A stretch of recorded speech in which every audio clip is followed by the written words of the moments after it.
nauwi na nga natin si Bentoy kagabi, no? At okay naman. Naayos naman yung mga idle issue niya. Smooth na siya gamitin. Pero di pa pala doon nagtatapos ang lahat. Ayan na mga kuys. Nahihirapan na naman siya. So let's destroy it yourself muna. Tanggalin muna natin yung mga anek-anek like katulad ng underglow. Kaya tara, let's go. Natin dito, tanggalin muna natin yung fuse. Ayan o, yung fuse ng underglow.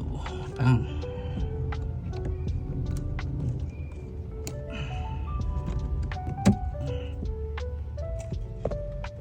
Kaya naman.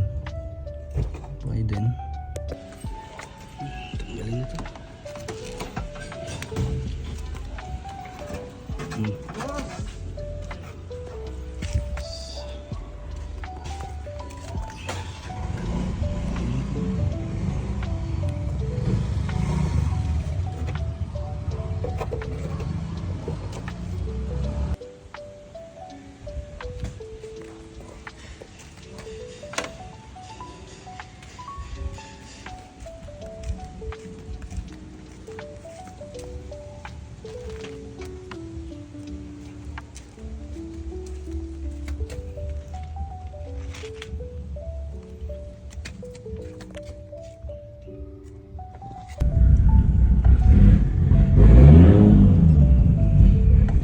So namatayin tayo dito ulit.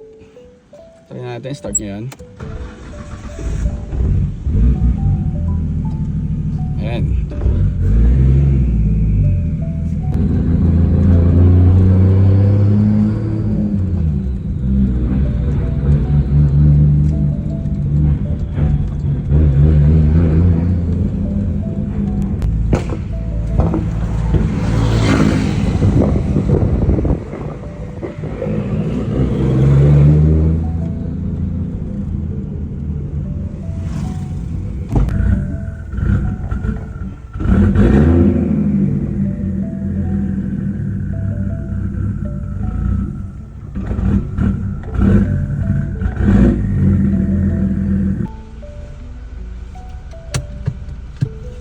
Iwan na naman si Bentoy ngayon ulit.